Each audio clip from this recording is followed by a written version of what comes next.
I don't read a whole lot of nonfiction, especially in the genre of self-help, but every once in a while I come across a book that really changes my entire perspective on life. And today I'm going to share 3 of those books with you.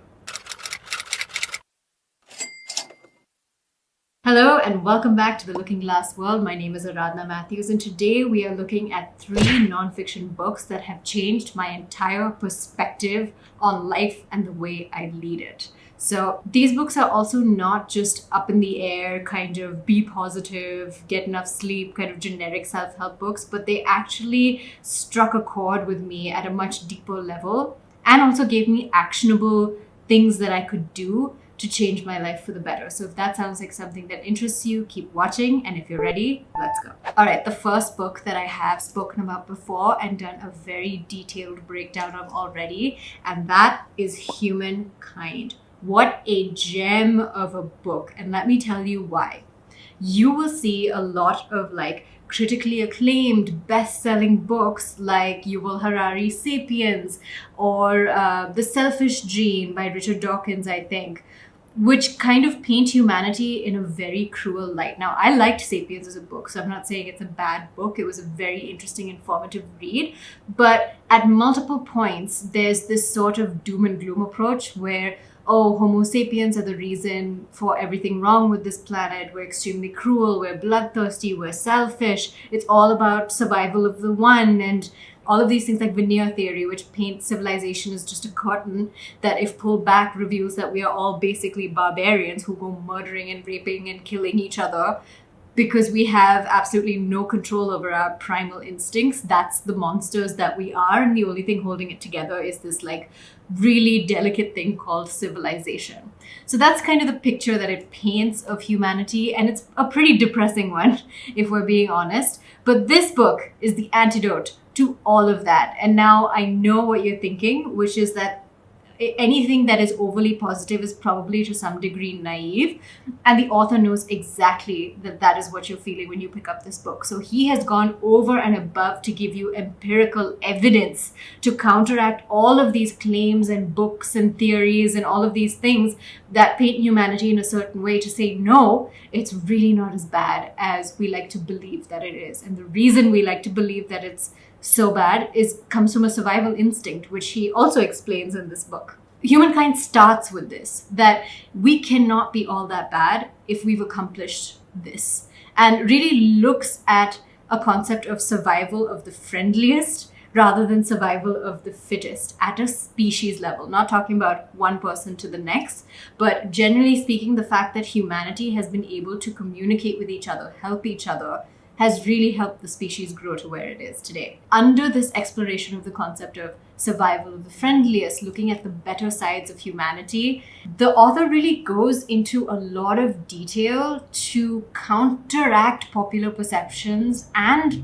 seeming empirical proof that tells us that humanity is at its heart rotten and bad and selfish and all of those things. Now, not to say that human beings are angels. We are definitely not angels. But what you realize by the end of this is it's really not so bad. Most people are kind of neither here nor there. They're sort of in the comfortable middle.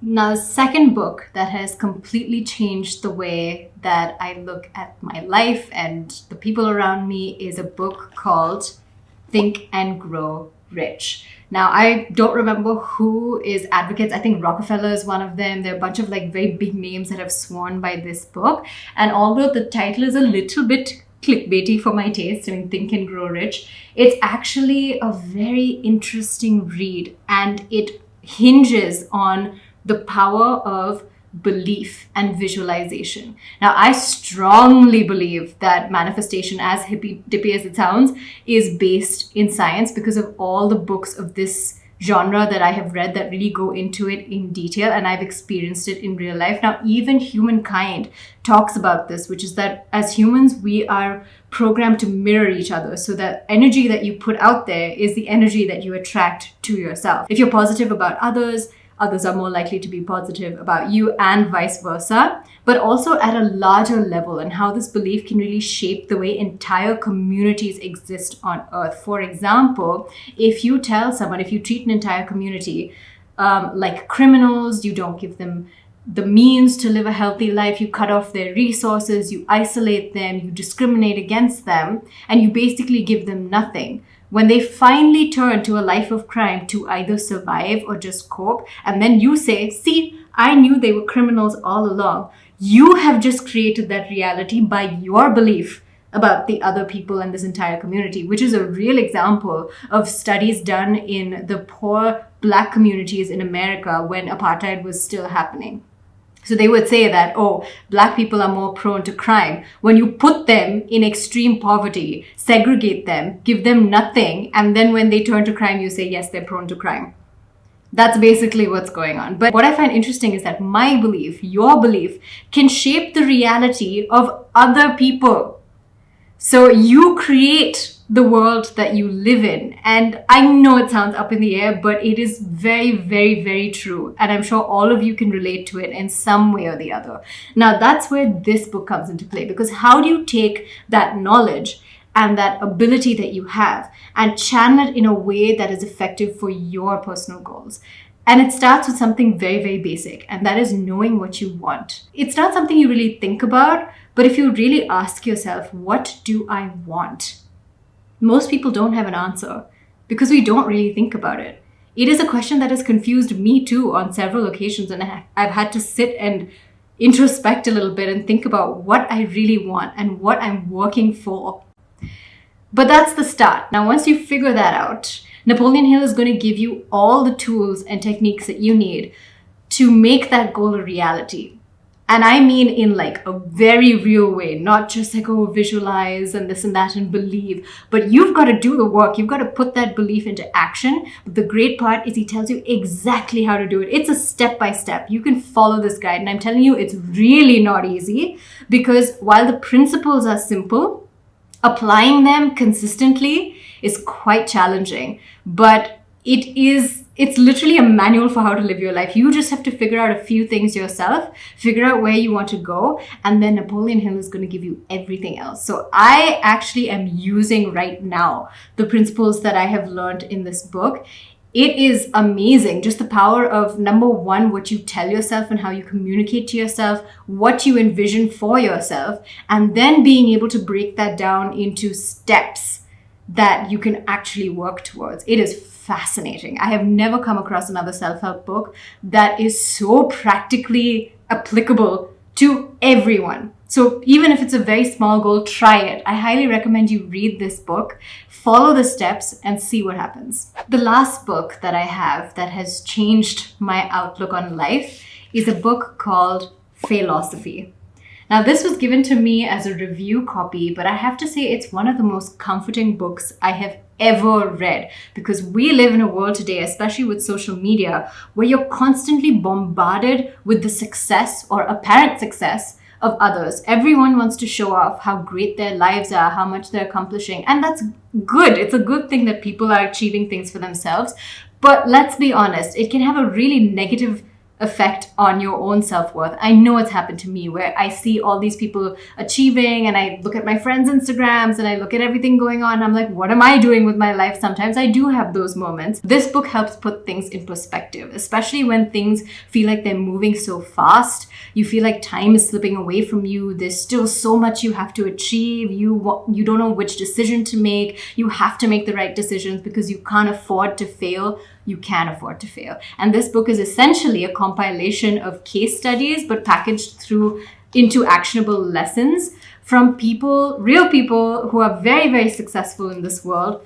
But these are the stories of their failures. So whether, you get fired from a job, or you make a bad financial decision, or anything comes crashing down you think is going to end your life, it is never going to end your life. There is no moment, no decision that is going to be such a big deal that it will permanently affect the rest of your life and that you can't come back from in any way. And this book just tells you to breathe, that it's okay. It's okay to be confused once in a while. It's okay to fail. And it's okay to take your time with things and not feel so much pressure and put yourself under so much criticism to be perfect and be correct and right at all times.